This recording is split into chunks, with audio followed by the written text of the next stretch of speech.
네, 말씀은 히브리서 17번째 시간이고요. 제목은 멜기세덱의 11조라는 제목입니다. 히브리서 7장 1절에서 10절까지 말씀 보겠습니다. 히브리서 7장 1절에서 10절까지 같이 읽도록 하겠습니다. 이 멜기세덱은 살렘의 왕이요 지극히 높으신 하나님의 제사장이라. 여러 왕을 쳐서 죽이고 돌아오는 아브라함을 만나 복을 빈 자라. 아브라함이 모든 것의 10분의 1을 그에게 나누어 주니라.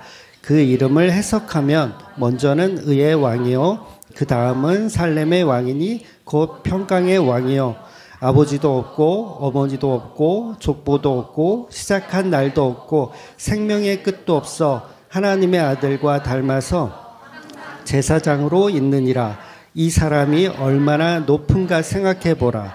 조상 아브라함도 노량물 중 10분의 1을 그에게 주었느니라. 레위의 아들들 가운데 제사장의 직분을 받은 자들은 율법을 따라 아브라함의 허리에서 난 자라도 자기 형제인 백성에게서 10분의 1을 취하라는 명령을 받았으나 레위 족보에 들지 아니한 멜기세덱은 아브라함에게서 10분의 1을 취하고 약속을 받은 그를 위하여 복을 빌었나니 논란의 여지 없이 낮은 자가 높은 자에게서 축복을 받느니라.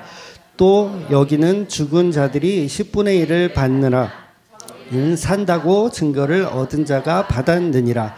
또한 10분의 1을 받은 레위도 아브라함으로 말미암아 10분의 1을 바쳤다고 할 수 있나니 이는 멜기세덱이 아브라함을 만날 때에 레위는 이미 자기 조상의 허리에 있었음이라. 아멘. 네, 어느 나라에 가든 그 나라의 법이라는 게 있죠. 법이 있습니다. 대마초가 우리나라에서는 불법이죠. 근데 어떤 나라에 가면 불법이 아니고 합법인 나라도 있더라고요. 그러니까 법이라는 것은 어떤 지역에 따라 시대에 따라 상황에 따라 얼마든지 바뀌기도 하고 다르게 적용이 되더라는 거예요. 그러니까 옛날에는 그 원산지 표기법 아시죠? 식당에서 원산지 표기법 이런 얘기가 없었어요. 옛날에는 없었는데 요즘은 원산지 표기법이라는 법이 있어서 이거를 지키지 않으면 제가 찾아보니까 최대 7년 이하의 징역 또는 1억 이하의 벌금을 물더라고요. 엄청 세죠. 저도 처음 알았어요. 그냥 뭐 영업정지 요 수준이 아니라 징역을 산대요. 뭘 하면 원산지를 이게 표기하지 않거나 뭐 위반하면. 그러니까 복음적으로 보면 오해하지 말고 들어보세요. 지금 교도소에 있는 사람들 있잖아요. 그 사람들은 이제 저와 여러분이나 사실은 별반 다를 게 없는 사람들인데 똑같은 죄인인데 그분들은 왜 거기 가 있는지 아세요? 죄를 지어서가 아니라 법을 어겨서예요. 이해가 되세요? 이 얘기가? 죄를 지어서가 죄는 우리 다 똑같이 졌는데 그분들은 교도소에 갔다라는 건 우리나라 법을 어겼기 때문에 교도소에 가는 거예요. 그래서 법이란 사람을 위해서 어떤 이 사회의 공평과 사회 질서를 위해서 억울한 사람이 없게 그냥 행복한 사회를 만들기 위해서 그냥 사람들이 모여서 합의해 놓은 것을 우리는 법이라고 합니다. 그러니까 법이라는 것을 만들어 놓고 심지어는 이게 필요가 없다 싶으면 어떻게 돼요? 폐지가 되기도 하잖아요. 그러니까 옛날에는 뭐 간통법이 있었다면서요. 근데 지금은 그게 폐지되었다고 제가 그렇게 들었어요. 그렇다면 여러분 법은 사람 때문에 있는 것이잖아요. 사람 때문에 있는 건데 그럼 만약에 사람이 존재하지 않는다. 그럼 그 법이 필요한가요? 필요 없나요? 필요가 없는 거예요. 사람이 없다면. 그러니까 예를 들면 최근에는 이제 보신탕법, 개고기법이 새로 이렇게 만들어졌잖아요. 그래서 작년 1월에 국회에서 그 법안이 통과가 됐어요. 그러니까 찬성 가결이 돼서 이제 그 법이 통과가 돼서 이제 작년부터는 이제 식용을 목적으로 개를 사육하거나 사육을 하거나 유통을 하거나 그렇게 되면은 이제 법을 어기는 거예요. 현재는 이제 3년간 유예 기간이라 그래서 현재는 이제 3년 동안 이렇게 적발이 돼도 이렇게 이제 유예 기간을 두는 거예요. 그러니까 지금 막 보상도 해주고 그런다고 하더라고요. 그러니까 보신탕집인데 내가 보신탕집에 갑자기 개고기를 팔지 말래. 그러면 우리는 어떻게 해야 돼? 뭐 좀 나라에서 보상을 해줘야 될 거 아니에요. 그래서 지금은 그런 유예 기간을 갖고 있고요. 이제 2027년 2월 7일부터는 개고기를 사육하거나 도살 유통할 경우 징역의 처벌을 받을 수도 있어요. 그러니까 감옥에 교도소에 갈 수도 있는 거죠. 그러니까 이렇게 이게 왜 법이 이렇게 생겼을까요? 애견가들이 사실은 목소리를 높였기 때문에 이런 법이 그러니까 그 애견은 이 애견이 아니라 강아지를 사랑하는 애견. 그래서 그 애견가들 때문에 법이 새롭게 만들어진 거잖아요. 그러니까 이렇게 어떻게 우리나라 법이라는 건 상황과 시대에 맞게 폐지되기도 하고 다시 만들어지기도 한다는 거예요. 그런데 문제가 뭐냐면 약간 더운 것 같아요. 그죠? 약간 더운 것 같아요. 그 강아지 법을 이렇게 만들어 놨는데 어느 날 갑자기 전 세계에 아주 강력하고 무서운 강아지 전염병이 돌았어요. 예를 들어서 그렇다는 거예요. 전염병이 돌아서 한순간에 지구상에 있는 모든 강아지, 개 전부 멸종됐어요. 죽었어요. 그렇다면 그동안 만들어 왔었던 수많은 강아지 관련된 법들 있잖아요. 뭐 개고기를 먹지 마라, 개를 학대하지 마라, 이런 수많은 법들이 더 이상 필요가 있어요, 없어요? 필요가 없어요. 쉽게 말해서 강아지 법은 그땐 그랬지. 강아지가 멸종했으니까 그때는 그랬지.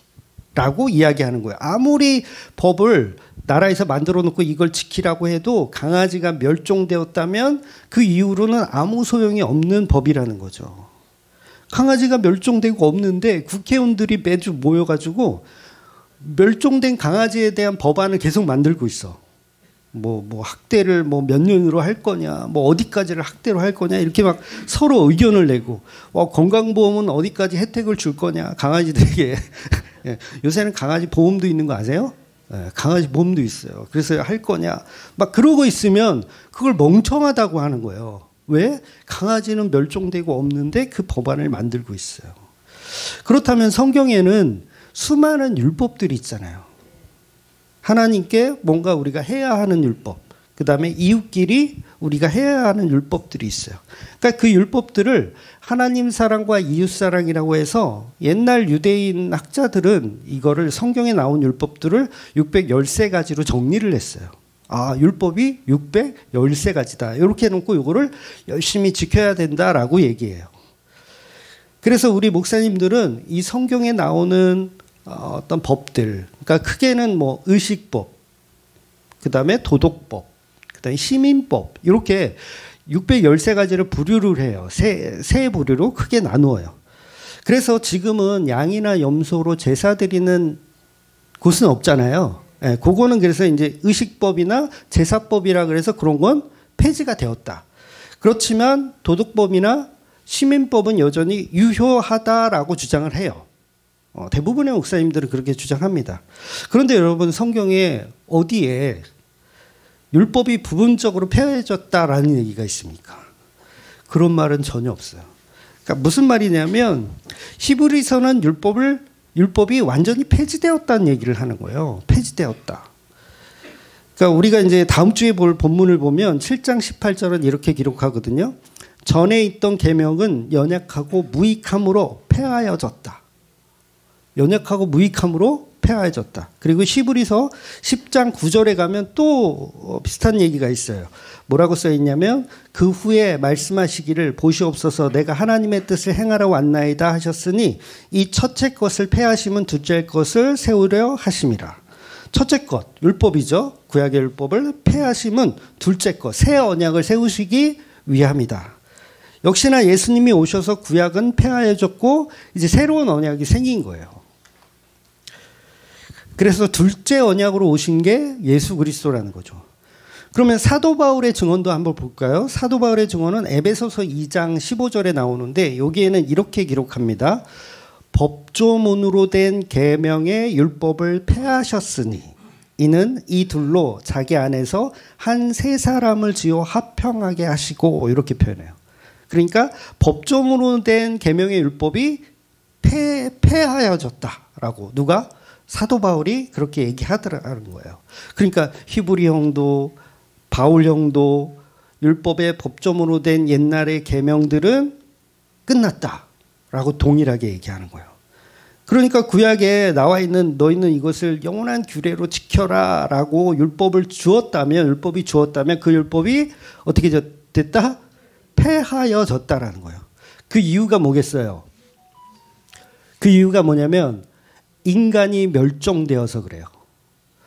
잘 이해해 보세요. 인간이 멸종되었어요. 그러니까 아니 목사님, 우리 인간이 어디 멸종되었어요? 다 숨쉬고 다 살아있고 오늘도 교회 왔고 시집가고 장가가고 사업하고 막 그렇게 살아있는데 왜 멸종되었다고 얘기해요? 그런데 어디서 그 얘기를 해요? 성경이 그 얘기를 해요. 너희들이 시집가고 장가가고 살아있는 것 같지만 너희는 사실 뭐다? 다 죽었어요. 죽었어. 그러면 죽었어. 멸종됐다고요. 그러면 율법이 더 이상 필요해요? 안 필요해요? 필요가 없는 거예요. 성경은 명확하게 인간은 죄에 빠져 살았다 죽었다? 죽었다를 얘기해요. 그런데 이미 죽은 자들이 율법 613가지를 이렇게 정리를 해서 이거는 시민법이니까 지켜야 되고 이거는 도덕법이니까 지켜야 되고 제사법은 폐지되고 요거는 빼버리고 막 이런 식으로 하면 그게 멍청한 거예요. 멍청한 거. 강아지가 멸종하고 없는데 부분적으로 어떤 법들은 계속 우리가 보완해보자라고 하는 거하고 똑같아요. 그러니까 지금도 유월절을 지켜야 한다 이렇게 주장하는 교회 있잖아요. 물론 이단 교회지만 하나님의 교회지만 할례를 받아야 된다. 뭐 의식법을 지켜야 된다. 도덕법을 지켜야 된다. 시민법을 지켜야 된다. 이런 걸 해야 하나님이 우리를 칭찬해 주신다라고 하는, 자기가 죄로 죽은 자라는 걸 모르기 때문에 법을 자꾸 지키려고 하는 거예요. 하나님의 율법, 법조문으로 된 율법은 폐하여졌다는 거예요. 오늘 이상하게 발음이 꼬이네요. 다 알아들으시죠? 네, 감사합니다. 은혜야 이게. 그러니까 지구상의 인간들은 이미 죄에 빠져 죽었기 때문에 613가지 율법을 지켜서 살아남을 수 있는 방법은 없다는 거예요. 없다는 거. 그러니 너희들은 더 이상 그 율법을 문자 그대로 지킬 필요가 없고 또한 지키려 해도 지킬 수가 없다는 얘기를 하는 거예요. 죽은 자가 어떻게 그걸 지켜요? 강아지가 다 죽었는데 어떻게 개고기법을 어떻게 지킬 거예요? 아무 의미가 없는 거죠. 그러면 왜 이미 멸종된 인간들에게 하나님은 율법을 주셨느냐? 이런 질문을 해야 되죠. 그러니까 모세 때 율법을 주시잖아요. 그러면 그 전에 이미 사실은 우리 인간은 다 죽은 자예요. 언제 죽었어요? 사실 선악과에서 이미 우리는 죽은 자예요.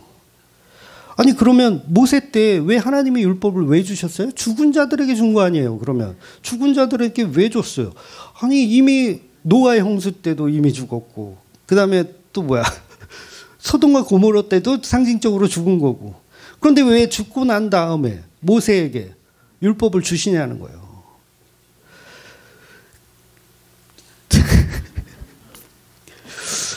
그게 무슨 말이냐면 율법을 주신 이유는요. 우리한테 지키라고 준 게 아니라 지킬 수 있는 사람에게 준 거예요. 그거 잘 이해하셔야 돼요. 율법은 반드시 있어야 돼요. 이걸 지킬 사람에게 준 거라고요. 근데 이걸 지킬 사람이 누구예요? 예수 그리스도. 야, 이게 이렇게 잘 통해? 그러니까 구약의 율법은 전부 누구한테 주신 말씀이냐면 예수 그리스도께 주신 말씀이에요. 하나님이. 그러니까 모세의 율법을 누가 지켜야 돼요? 예수님이 지키는 거예요. 우리가 지키는 게 아니라.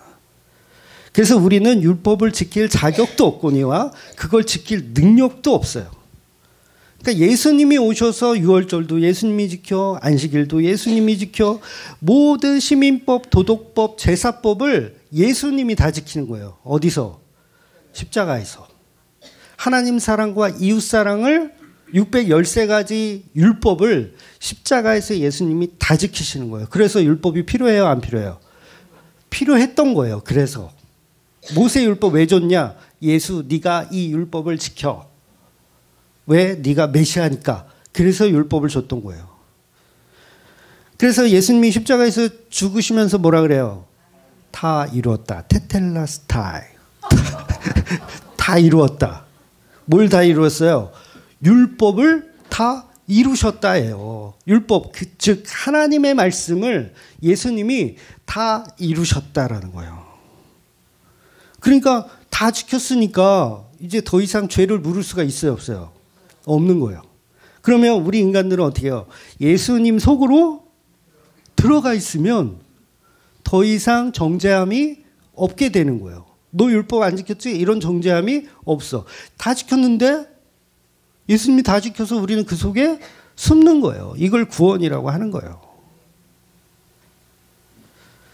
그래서 우리는 율법을 여전히 지키는 자들이 아니고 그냥 십자가의 은혜만 필요한 존재들인 거예요. 나사로가 무덤 속에 있을 때 무덤 속에서 뭐 하고 있으면 돼요? 가만히 있으면 돼. 가만히 있으면 돼. 아, 무덤 속에 나갈 준비하고 막 팔굽혀펴기 하고 내가 이제 세상에 가서는 내가 좀 잘 좀 살아보겠다 막 이렇게 노력하고 막 그럴 필요가 있어요, 없어요? 없어요. 그냥 냄새난 채로 그냥 있는 거예요. 은혜가 들어오는 거예요. 은혜가 들어오는 거. 이미 지구상의 모든 인간은 선악과를 먹고 이미 죽은 자라서 인간은 멸종되었기 때문에 존재하지 않습니다. 그러니 그 인간들이 어떤 율법을 지킬 수 있을 만한 어떤 능력 전혀 없다는 거예요. 어떻게 그리스도와 함께 십자가에 죽은 우리가 예수 없이 우리가 어떻게 산자가 되어서 율법을 지켜요. 율법은 산자들이나 지키는 거거든요. 그런데도 교회들은 여전히 성경의 율법을 예수님이 이루신 율법으로 해석하는 게 아니고 구약의 율법을 여전히 우리에게 그대로 적용을 해요. 각종 율법을 지켜야 하나님이 복을 주신다. 하나님이 기뻐하신다. 그래서 세상에서 여전히 살아있음을 가리키죠. 너는 살아있어. 그러니까 네가 율법을 지켜야 돼. 요거를 이단 집단이라고 그러는 거예요. 모든 사람은 죄를 범하였음에 하나님의 영광에 이르지 못하는 겁니다. 하나님의 영광에 이르지 못한다는 말은 이미 죄로 우리는 죽은 거예요. 무엇을 할 수가 없어요. 영광에 이르지 못하는 거. 그러니까 죽은 자가 어떻게 율법을 지켜서 하나님과 이웃에게 영광을 돌려요? 영광을 돌릴 수 있어요? 죽은 자가? 말이 안 됩니다. 교회들은요, 예수님도 없이 자기들끼리 하나님께 영광을 돌릴 수 있다는 말을 너무 쉽게 해요. 뭐만 하면 다 하나님께 영광이래. 근데 십자가 없는 영광은 있을 수가 없어요. 그러니까 영광을 돌린다는 의미는 뭐냐면 하나님이 내 아들 예수를 자랑스러워할 때가 영광이 되는 거예요. 우리 아들을 봐라. 우리 아들이 얼마나 위대한 사랑으로 너희 피조물들을 다 사랑하고 그 피로 덮는가. 그거를 하나님은 영광 삼으신다고요. 그래서 십자가가 곧 영광이에요. 다른 영광이 없어요. 하나님이 받으시는 영광은 우리가 아무리 막 찬양을 하고 우리의 정성을 갖다 바치고 엎드리고 경배하고 그래도 그 영광이 된다 안 된다? 영광이 안 돼요. 뭐만 영광이 되냐면 십자가에 죽은 예수가 그 사랑이 표현되어질 때. 그러니까 오히려 우리가 그 예수의 복음을 알아갈 때 그게 영광이 되는 거예요. 하나님은 그거 받으시는 겁니다. 그래서 예배도 뭐다? 예배도 예수님의 피를 가지고 우리가 주님 앞에 나오면 그게 영광이 되는 거예요. 누구를 통해서? 예수 그리스도를 통해서. 그러니까 하나님이 받으시는 영광은 그 아들 예수. 십자가의 은혜밖에 없는 거죠. 그래서 하나님은 그 아들을 자랑스러워하세요. 그래서 그 피가 이렇게 전파되길 원하는 거예요. 하나님은 오늘도 계속 내 아들이 피가 이렇게 전파되기를 원하는 거예요. 이 사랑이 얼마나 위대한가 좀 들어라. 근데 들어요, 안 들어요? 이 쌍놈 인간들이 안 들어. 피는 필요 없고 우리의 열정과 우리의 실력과 우리의 재능으로 하나님께 기뻐하겠다는 거예요.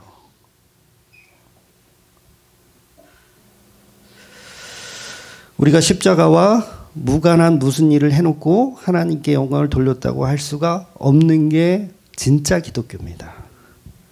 그래서 영광은 오직 십자가로만 드러나는 거. 그러니까 교회당을 건축해놓고 하나님 우리가 교회당을 우리가 돈을 이렇게 모아서 정성껏 모아서 예배당을 이렇게 지었습니다. 하나님 영광 받아주세요. 그리고 이게 영광이 된다 안 된다? 안 됩니다. 안 돼요. 예수 십자가를 전할 때 영광이 되는 거예요. 그러니 어떤 목사들은 제사가 이미 끝났지만 성경에 나오는 도덕법과 시민법을 여전히 지켜서 하나님께 영광을 돌려야 한다고 주장하는, 그래서 하나님을 기쁘게 해드려야 한다고 하는 사람들은 엄밀히 따지면 그게 마귀예요. 마귀의 속임수. 인간은 마치 강아지 그 보신탕법이 폐지되었으나 강아지 학대법은 여전히 유효하다라고 주장하는 것과 같아요. 이미 멸종하고 없는데 강아지의 어떤 부분적인 어떤 법들은 유효하다. 시민법. 강아지들을 이렇게 잘 이게 먹을 것을 주고 뭐 이러는 거. 불쌍한 강아지 길에서 만나면 어떻게 해요? 밥을 주고 먹이를 주고 하는 그런 어떤 시민법은 여전히 유효하다고 주장하는, 멸종하고 없다니까요, 강아지가. 그래서 그게 뭐라고, 그게 코미디라는 거예요, 그게. 예수님께서 십자가에서 복음을 영단번에 영원한 속죄를 십자가에서 단번에 이루셨다입니다. 더 이상 인간은 속죄에 관한 어떤 율법도 필요가 없어요. 그게 제사법이든 의식법이든 뭐 도덕법이든 시민법이든 소용이 없어요. 쉽게 말해서 안식일을 지키든 11조를 바치든 할례를 하든 모든 날과 절기는 아무 소용이 없어요. 아무 소용이 없어요. 그런데 여전히 교회들은 어떤 율법은 버리고 어떤 율법은 취하잖아요. 왜 그래요? 그게 교회에 도움이 되는 율법이면 취해요. 그 대표적인 게 11조죠. 오늘 제목이 이제 멜기세덱의 11조라서 이 얘기를 또 안 할 수가 없어. 뭐 우리 교회 분들은 잘 아시지만 구약 시대는 11조를 양이나 염소 이런 어떤 가축으로 드리기도 하고 또 곡식으로 보리나 이런 곡식으로 드리기도 했어요. 그런데 지금 한국 교회는 11조를 뭘로 드려요? 돈으로 드린다는 거예요. 이게 굉장히 센세이션한 거거든요, 여러분. 이거 기발한 겁니다. 이건 대단한 거예요. 11조를 돈으로 드린다? 이거 아이디어가 굉장히 뛰어난 거예요. 그 이유가 뭐냐면 옛날에는 농사를 지었지만 우리는 지금 농사를 짓는 사람들이 없으니 곡식으로 드리는 게 아니라 당연히 돈으로 드리는 것이 맞다라고 주장하는 거예요. 그러니까 추석에 차례상 지내잖아요. 보통 집에서. 차례상 지내는데 며느리가 그러는 거야. 아니 우리 집은 농사도 안 짓는데 왜 차례상을 이렇게 음식을 차려놓냐. 그러지 말고 우리는 차례상 위에 그냥 돈을 올려놓자. 여기는 홍동백서니까 여기는 뭐 5,000원짜리 빨간색, 뭐 10만 원짜리 하얀색은 뭐 동쪽에 서쪽에 이렇게 올려놓자라고 주장하는 거하고 똑같은 짓을 하는 거예요. 코미디예요. 11조는 하나님이 가장 기뻐하는 제물이죠. 제물이 맞아요. 제물인데 그걸 돈으로 바치는 거예요. 그러니까 말 그대로 그 이 제사를 드려야 되는데 뭘 드린다? 돈을 드린다는 거예요. 그래서 지금도 교회들은 하나님이 가장 기뻐하는 건 11조. 매출의 10%를 반드시 교회에 바쳐야 한다라고 주장해요. 여러분 수입의 10%가 아닙니다. 잘 이해하세요. 수입의 10%가 아니라 매출의 10%예요. 11조는 원래 곡식이나 가축으로 들었기 때문에 비용을 공제해 주지 않았어요. 가끔 목사들이 이제 교인들이 질문하잖아요. 목사님 11조를 세전으로 해야 됩니까? 세후로 해야 됩니까? 질문하면 목사들은 세전이라고 하면 교인들에게 부담이 되니까 뭐라고 얘기하냐면 마음이 중요합니다. 율법적으로 하는 게 아니라 우리의 마음으로. 그런데 그렇게 얘기하면 이분은 진짜 성경 공부를 하나도 안 한 목사인 거예요. 11조를요, 인건비 떼고, 세금 떼고, 뭐, 비료값 떼고, 배달료 떼고, 그렇게 11조를 드리는 경우가 있어요, 구약에? 없어요. 무조건 추수하는 날, 추수를 했잖아요? 10가마니 나왔다. 그러면 그 중에 한 가마니는 바치는 거예요. 바치는 거. 세금 떼고, 인건비 떼고, 그런 게 어디 있어요. 그러니까 수입의 10%가 아니라 매출의 10%를 드리는 게 맞아요. 엄청나죠. 네, 엄청나요. 그 이유가 뭐냐면 이 자체가 땅을 기업으로 받았기 때문에 그게 가능했던 거예요. 그 시절은. 돈으로 드리는 11조가 아니니까. 그런데 중요한 건 11조의 본질인 이미 인간이 멸종했다니까요. 멸종했어. 11조가 우리가 하나님께 드릴 수 있는 능력이 없어.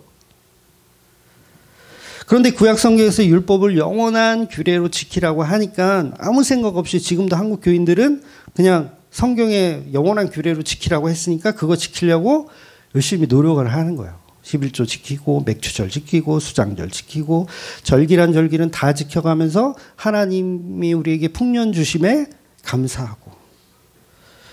그러니까 추수감사주일 이게 수장절이거든요. 구약에 수장절에 그냥 여기 무, 배추 잔뜩 올려놓고 그냥 하나님께 감사하는. 그러니까 십계명에 나오는 말씀, 안식일 기억하여 거룩히 지켜라. 그러니까 안식일을 어떻게 해서든지 지키려고 하는 거. 그러니까 지금은 이제 그게 주일 성수로 변질되어서 주일 성수 안 하면 어디 지옥은 당연한 거고 이제 일단 교통사고가 이렇게 성경에 나오는 수많은 법을 가지고 교인들은 서로 논의하고 합의해서 지킬 것은 지키고 버릴 것은 버리고 암묵적으로 합의를 해놨어요. 한국 교회가 다 그래요. 예수님이 이루신 십자가는 점점 멀어지는 거예요. 거기서 멀어지는 거예요. 어떤 분들은 이제 저한테 그런 질문을 해요. 그러니까 이게 한국교회 전체적인 관행인데 목사님은 도대체 어떻게 이렇게 잘못된 한국교회의 역사를 그다음에 이 한국교회의 잘못된 이 가르침을 어떻게 알아내셨냐 이렇게 물어보시는 분이 간혹 있잖아요, 저한테. 그래서 혹시 목사님 뭐 이장호 목사님한테 사사를 받았냐 아니면 김성수 목사님한테 사사를 받았냐 뭐 이렇게 물어보시는 분들이 간혹 있어요. 근데 뭐냐면 간단하게 얘기하면 이 모르시는 분들은 이게 뭐 11조가 잘못되고 이런 걸 모르시는 분들은 그냥 예수님이 다 이루셨다라는 그 말을 안 믿는 거예요. 이해가 되세요? 그러니까 저는 믿는 거죠. 저는 믿으니까 예수님이 다 이루셨다는 걸 믿으니까 구약의 모든 율법들은 다 쓰레기구나라는 걸 알았던 거예요. 그러니까 모든 게 다 예수로 풀릴 수밖에 없죠. 쉬워요, 안 쉬워요? 쉬워요. 그리고 끔찍한 거예요. 한국교회는 뭘 안 믿는다? 테텔라 스타일을 안 믿어요. 예수님이 다 이루셨다. 구약의 모든 율법을 다 이뤘다는 걸 안 믿으니까 시민법, 도덕법 구분해서 이거는 우리가 아직도 지켜야 되고 이거는 버려야 되고 지들끼리 지랄을 하고 있는 거예요. 율법을 지켜놓고 그걸 의로움으로 뽐내잖아요. 교회들이. 11조 안 내는 장로는 존재하지 않아요. 한국 교회는. 근데 우리 교회는 존재해.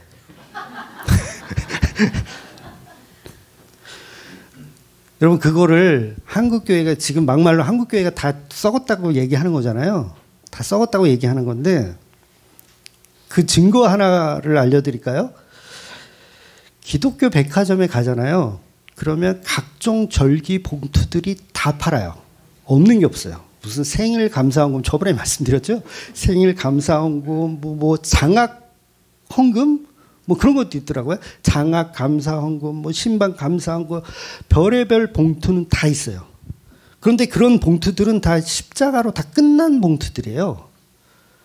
그러니까 초대교회 절기들이 다 끝나고 이제 연보로 바뀌었어요. 신약은. 교회들이 뭘 했다고요? 연보를 했어요. 그런데 한국 기독교 백화점에 연보 봉투 팔까요? 안 팔까요? 안 팔아요. 놀랍지 않아요? 연보 봉투를 안 팔아. 혹시 이걸 누가 들으면 연보 봉투 파셨으면 좋겠어. 제가 교회 설립하면서 연보 봉투를 찾으려고, 그때는 뭐 인터넷으로 뭐 이렇게 홈쇼핑하고 그럴 때도 아니니까 서울까지 나가서 서울의 기독교 백화점, 큰 기독교 백화점 다 다녔어요. 연보 봉투 혹시 파나? 한 군데도 파는 데가 없어요. 희한하죠? 희한하지 않아요? 분명히 이 신약 성경에는 연보라는 단어가 8번인지 9번인지가 나와요. 연보를 했다 이렇게. 그런데 연보 봉투를 안 팔아. 생일 감사원금 봉투는 파는데 연보 봉투는 안 팔아. 그러니까 한국 교회가 기독교와는 전혀 무관한 일들을 하고 있는 거예요. 정작 팔아야 할 연보 봉투는 안 팔고 엉뚱한 절기 봉투는 팔더라는 거죠.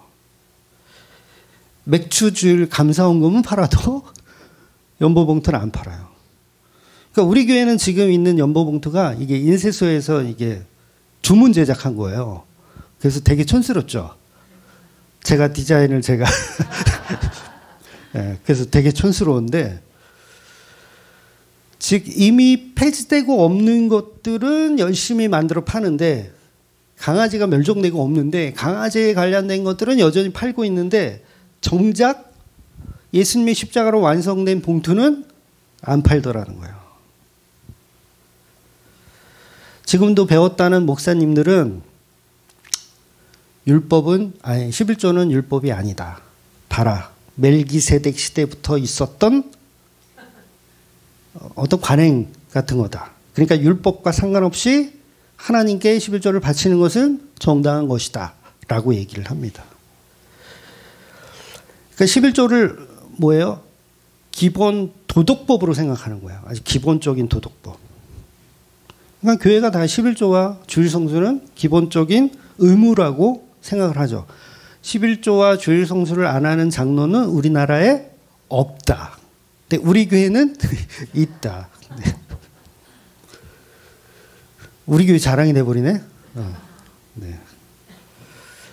십자가와 부활 사건 이후에도 토요일이 안식일이지만 그 대신 일요일을 주일이라는 이름으로 여전히 안식일과 똑같이 지키는 한국 교인들. 어떤 분들은 아예 안식일이 토요일인 줄 모르는 분들도 있어요. 이게 우리 개신교회에 참 이게 안 가르쳐줘가지고 안식일이 일요일인 줄 알아. 아예 그냥 처음부터. 참 심각한 거예요. 그러니까 8년 전에 그 11조 그 설교 영상이 갑자기 조회수가 막 올라갈 때, 그때 항의 전화 제가 무척 많이 받았거든요. 8년 전에 설교 한 편이 대박이 났어. 지금 그게 100만이 넘었잖아요. 조회수가. 그게 대박이 났으니 얼마나 전화가 많이 왔겠어. 항의 전화. 근데 항의 전화 하는 거 이렇게 받아보면, 제가 그 설교하면서 그런 얘기를 했나 봐요. 안식일은 원래 토요일인데 사람들이 이제 일요일을 토요일처럼 뭐 하여튼 그런 설명을 한 것 같아. 그러니까 왜 안식일이 토요일이냐고, 안식일이 일요일이지 왜 토요일이냐고 막 따져요. 그럼 제가 무식하잖아요. 무식해. 본인 담임 목사님한테 물어보시라고. 토요일이 안식일이 토요일인지 일요일인지 물어보시라고. 분명히 토요일이라고 말씀해 주실 거라고 그렇게 얘기를 해요. 나중에는 이게 막 댓글로 헛소문이 돌아가지고요. 제가 자꾸 토요일을 안식일이다 막 이렇게 얘기하니까 안식일 교인이라고 이게 소문이 돌았어요. 그러더니 삼육대학교를 나와서, 삼육대학교가 이제 안식일 교회가 하는 대학교거든요. 삼육대학교를 나와서 장로교 목사로 신분 세탁을 한 그런 댓글이 돌더라고요. 저는 삼육대학교가 어디 있는지도 몰라요. 엄연히 안식일은 토요일이 맞고요. 주일은 일요일이 맞습니다. 얼마나 교인들이 주일 성수 하다 보니까 안식일과 주일을 그냥 같은 날로 만들어 버렸어. 관심도 없어요. 그게 뭐 토요일이면 어떻고 일요일이면 어떻고 관심도 없어. 그러니까 진짜 기독교는 구약의 안식일이든 신약의 주일이든 그 날짜를 지키는 사람들이 아니라 십자가로 다 이루시고 부활하신 그 예수님을 믿는 거예요. 믿는 거.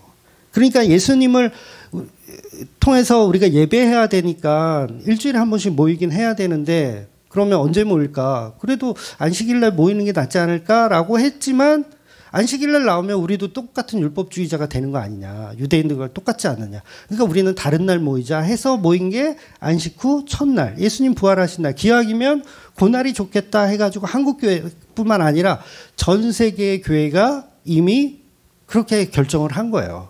일요일날 예배를 드리자. 그래서 그걸 주일이라고 표현하기도 하는 거죠. 근데 엄밀히 따지면 안식일은 토요일이 맞습니다. 그러니까 일부러 토요일날 안 모이는 거예요. 우리는 율법주의자들이 아니잖아요. 우리는 예수를 믿는 사람들이지. 그래서 실제로는 뭐 화요일날 예배드리든 수요일날 예배드리든 아무 상관이 없는 거예요. 다만 우리가 일요일날 쉬는 분들이 많으니까 일요일날 모이는 것 뿐이고요. 그러니까 이미 성경의 목적은 복음이 십자가에서 완성되었기 때문에 모든 율법은 예수님이 십자가에서 다 이루신 그 소식, 그것을 나누는 거예요. 전하고. 그런데 또 다른 율법을 성경에 있는 내용들을 계속 만들어서 계속 재해석해서 계속 헛수고를 하는 거예요. 뭔가를 지켜내자 하는 자체가 헛수고를 하는 거. 그래서 오늘 본문은 이제 7장으로 넘어왔어요. 히브리서 7장. 이미 완성된 율법에 관해서 계속 설명하고 있는 겁니다. 즉 예수님의 십자가로 완성된 율법, 모든 구약의 제사법, 도덕법, 예수님의 십자가로 다 완성되었다. 율법이 온전하게 지켜지었다. 그러니까 폐지라는 말을 여러분 잘 이해하셔야 되는데 그냥 이렇게 있다가 사라진 게 아니에요. 폐지라는 말은 이렇게 있다가 숙제 끝 이거예요. 다 지켰다 이거예요. 그러니까 폐지된 게 아니에요. 없어진 게 아니라 예수님이 다 지켰다예요. 지켰다. 그러니까 오늘 본문은 그렇게 얘기하는 거죠. 그럼 예수님이 어떤 자격으로 그 많은 613가지 율법을 다 완성했느냐. 무슨 자격으로. 자격이 있어야 될 거 아니에요. 여러분이 613가지 한 사람이 다 지켜서 우리가 그 안으로 들어가면 구원이 있습니까? 없잖아요. 자격 있는 누군가가 613가지를 지켜야 돼요. 그래서 오늘 본문의 핵심은 뭐냐면 예수님은 인간을 속죄하고 구원할 제사장의 자격이 있느냐 그 답을 하고 있는 거예요. 그러니까 유대인 출신들은요. 지금 히브리서가 유대인 출신의 기독교인이잖아요. 그러니까 기독교인이 돼도 헷갈리는 거야. 뭐가? 율법이 헷갈리는 거야. 할례를 받아야 돼? 말아야 돼? 헷갈릴 수 있죠. 충분히 있어요. 할례를 받아야 돼? 말아야 돼? 토요일인 안식일을 지켜야 돼? 말아야 돼? 유월절을 지켜야 돼? 말아야 돼? 헷갈리는 거야. 왜냐하면 우리는 그 습성, 과거의 율법에 젖어 살았던 그 습성을 쉽게 버리지를 못해요. 이게 특징이에요. 그러니까 어떤 건강한 교회에서는 헌금을 이제 버리는 돈이라고 잘 가르쳐요. 그런데 그 돈은 버리라고 했으니까 이 돈이 어디에 어떻게 쓰여지는지는 상관할 바가 아니다 라고 생각하는 교회도 있어요. 그 왜 그런 줄 아세요? 그거를 하나님께 드렸다라고 생각하기 때문에 그래요. 하나님께 뭐예요? 헌금을 드렸으니 이 돈이 어디에 쓰여질지는 자기는 상관할 바가 아니다. 근데 이게 그 버리지 못한 습관이에요. 버리지 못한 습관. 뭐예요? 하나님께 드렸다라는 어떤 그 습관을 여전히 버리지 못하고 있는 거예요. 그러니까 버린다는 말은 연보가 버린다는 뜻이지만 버린다는 말은 내 소유가 아니란 뜻이잖아요. 내 소유가 아니고 누구의 소유다? 교회의 소유가 되었다라는 말이지 진짜 쓰레기통에 버렸다는 의미가 아닌 거예요. 교회의 소유가 되었다. 그래서 연보라는 뜻은 버릴 연자지만 뭐예요? 도울 보자를 써요. 그러니까 버리지만 그 버린 것으로 뭘 한다? 돕는 거예요. 교회를 돕는 거예요. 그러면 그 도움이 잘 도와졌는가 확인할 필요가 있어요, 없어요? 확인할 필요가 있는 거예요, 여러분. 오해하시면 안 되세요. 목사가 이 여러분이 낸 연보를 가지고 맨날 술집에서 술을 퍼먹는지 공금을 가지고 도박을 하는지 나는 하나님께 드렸으니까 상관없다? 이게 옛날 습관이라는가요? 옛날 구약적 습관이라는가요? 아니요. 그거 굉장히 무책임한 소리예요. 연보는 하나님께 드린 것이 아니라서 후원이에요. 후원. 말 그대로 후원. 내가 후원한 이 돈을 정말 잘 사용하고 있는지를 확인을 하셔야 되는 거예요. 그래서 후원한 사람들의 명단을 밝히는 게 정상적인 겁니다. 그래서 어떤 분들은 이제 복음적인 메시지를 듣고 와서 깜짝 놀래. 우리 교회 주보 보고. 왜 주보에 헌금자 명단이 있는가. 깜짝 놀라서 그 다음 주부터 안 나와. 갔더니 거기도 썩었더라. 주보의 명단을 이렇게 올리면서 헌금을 경쟁시키더라. 근데 그게 나쁜 습관이라니까요. 하나님께 드렸으니 그 다음부터 우리는 관심 끌어야 된다라고 하는 나쁜 습관. 아니에요. 계속 확인하셔야 돼요. 이 돈이 어디에 어떻게 쓰여졌고 누가 이 연보를 냈는지 확인하셔야 되는 거예요. 이게 율법적인 습관이에요. 그래서 유대인들도 헷갈리는 거예요. 기독교로 왔는데 예전 나쁜 습관을 못 버리니까 율법을 어디까지 지켜야 되는지 헷갈리는 거예요. 그래서 본문은 말 그대로 율법은 폐지되었다라고 이야기하는 거예요. 예수님이 바로 대제사장이시며 그분이 십자가에서 모든 율법을 영단번에 지켜내시고 모든 약속의 거래가 끝났다. 그래서 여러분 언약은 약속이에요. 언약. 이렇게 우리 지키자. 그러면 상대방도 오케이 지킬게요. 해가지고 하나님과 예수님이 서로 약속을 해서 예수님이 십자가에서 그 약속을 지켜내신 거예요. 그래서 구약은 말 그대로 이미 지켜진 약속이기 때문에 계약서가 폐지되었어요. 여러분 부동산에서 계약을 하고 나서 내가 완전히 팔았어. 팔고 나면요 돈 받았잖아요. 그럼 돈 받은 사람은 사실 계약서 의미가 없어요. 그냥 집에서 몇 년 보관하다가 버리면 그만이에요. 왜냐하면 이미 내가 팔고 돈까지 다 받았는데 그 계약서가 무슨 의미가 있어요? 의미가 없는 거예요. 물론 사는 사람은 계약서를 잘 보관해야 되지만 파는 사람에게는 의미가 없는 거예요. 이미 값을 치루었잖아요. 그러면 의미가 없어요. 그러니까 예수님이 십자가에서 이미 값을 치루었기 때문에 구약의 계약서를 가지고 언약을 가지고 여전히 뭔가를 하려는 그 자체가 멍청한 거예요. 멍청한 거. 즉 제사장의 역할은 구약에서 하나님이 선택받았던 레위 지파, 즉 아론의 자손이 제사장 집안입니다. 아론의 자손 레위 지파. 그러니까 출애굽기에서 전부 그 얘기한 거예요. 출애굽기와 레위기에서 전부 그 얘기를 했어요. 그래서 레위 지파는 하나님의 제사장의 사람들로 얼마나 위대한 지파냐면 아론의 쌍난 지팡이 아시죠? 그거는 뭐예요? 사람들이 야 네가 무슨 제사장이야? 막 이렇게 손가락질하니까 하나님이 그 아론의 지팡이에서 싹을 틔우게 하시면서 얘는 내가 정한 대제사장이 맞아라고 해주시는 거. 그러니까 믿음의 조상들 나머지 11지파가 레위 지파에게 뭘 바쳐야 돼요? 11조를 바쳐야 되는 거예요. 11조를 바친다는 건 당신이 나의 주인입니다예요. 주인입니다. 그러니까 그만큼 레위 지파는 위대해요? 안 위대해요? 위대한 거예요. 왜? 모든 족속에게 족속이 아니죠. 모든 11지파에게 재물을 받으니까. 그래서 직통으로 레위는 그 어마어마한 능력을 이제 받은 거죠. 모든 지파가 12조를 바치니까. 근데 레위는 야곱의 셋째 아들이에요. 셋째 아들. 그러니까 첫째 아들 내도 셋째 아들한테 바치고, 둘째 아들 내도 셋째 아들한테 바치고, 넷째 아들 내도 셋째 아들한테 바치고. 제가 헷갈리지 않게 잘 얘기하고 있죠? 그래서 바친다는 것은 당신이 나의 주인입니다. 당신이 나의 책임자입니다. 라는 뜻이에요.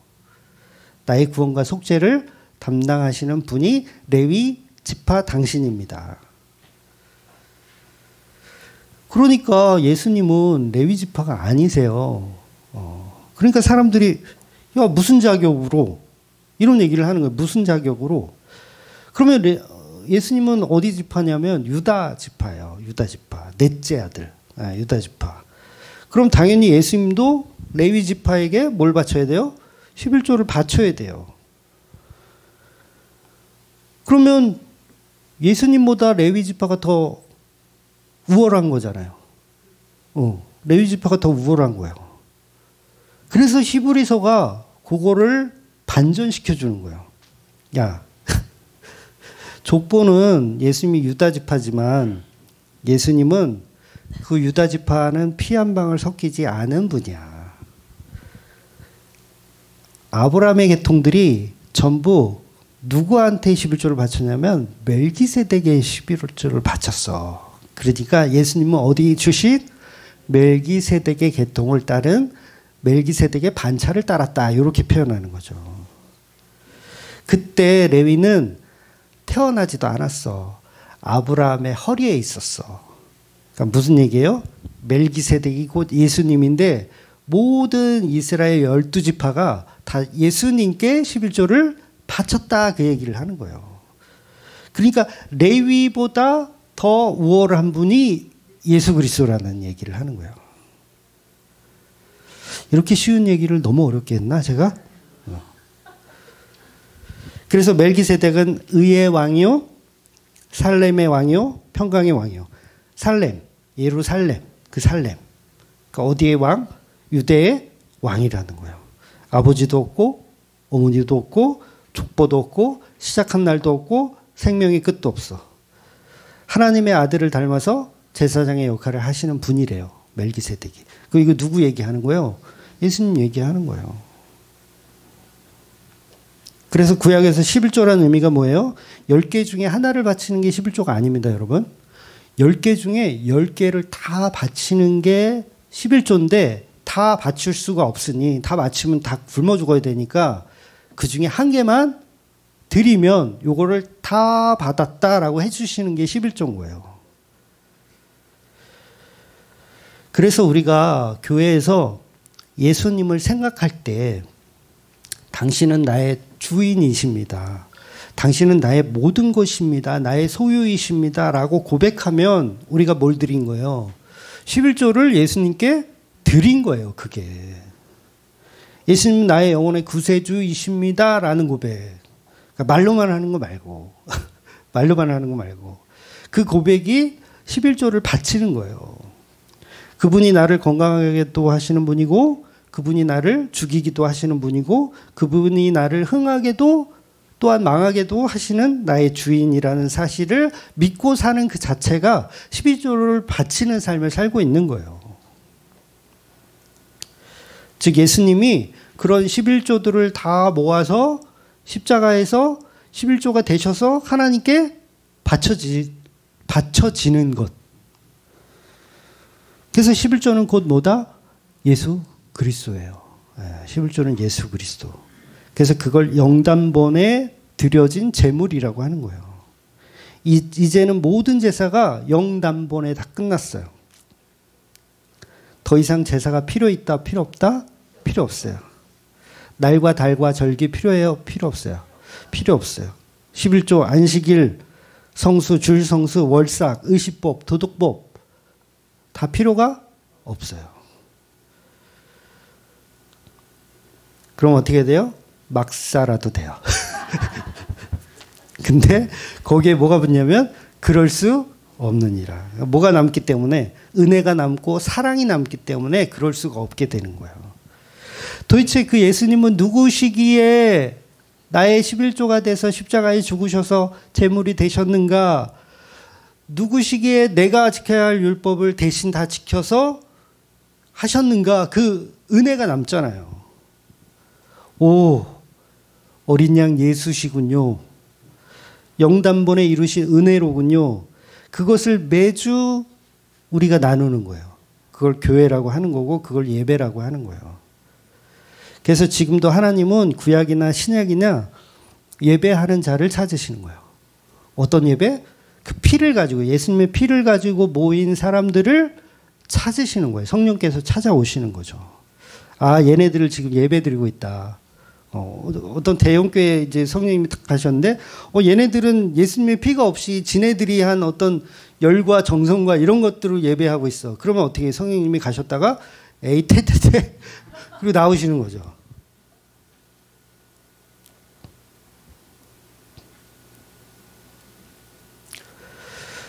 그러니까 우리가 얼마나 참 복음이 없는 겁니까? 대한민국의 교회들이 얼마나 없어요.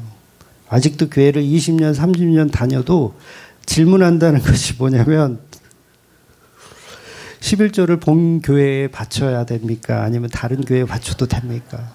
이런 거 질문하고 있고 11조 대신 이걸 구제로 내가 다른 사람 어디 도와주면 이것도 11조 한 걸로 쳐주십니까? 안 쳐주십니까? 이런 질문. 11조를 세전으로 해야 됩니까? 세후로 해야 됩니까? 라는 질문. 이게 뭐예요? 얼마나 무식한 거예요. 무식한 거. 법이 끝났다니까요. 멸종이라니까요. 강아지 법이 멸종되었는데 여전히 이걸 세전이냐 세후냐 이렇게 물어보고 있으면 충격인 거예요. 그러니까 아직도 11조를 해야 되냐. 마태복음 23장 23절 보면 너희는 이것도 행하고 저것도 행하라. 예수님 말씀하셔가지고 그게 번역이 잘못된 거거든요. 근데 그게 원래 과거형으로 되어 있어요. 너희는 이것도 행하고 저것도 행해야 했었다. 이런 과거형인데 요거를 미래형으로 번역을 해놨어요. 이것도 행하고 저것도 행하라. 미래형으로. 그러니까 그거를 사기꾼이라고 하는 거예요. 사기꾼. 분명히 원어에서는 그렇게 표현하지 않고 영어 번역도 그렇게 표현하지 않는데 한국 성경만 그따위로 만들어놨어요. 과거형을 미래형으로 만들어놨어. 어떻게 하려고? 11조를 받아야 되니까.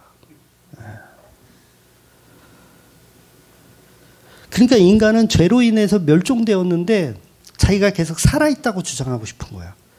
내가 살아있으니까 우리가 하나님께 정성을 바쳐서 우리가 뭔가를 얻어내야 된다. 구원도 쟁취해야 된다라고 생각하는 거. 이미 강아지는 없어요. 보신탄법에 대해서 논할 필요가 있어요? 없어요? 없어요.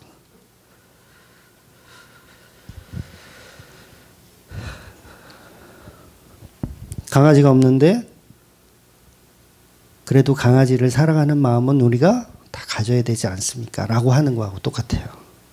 이미 멸종되고 없는데.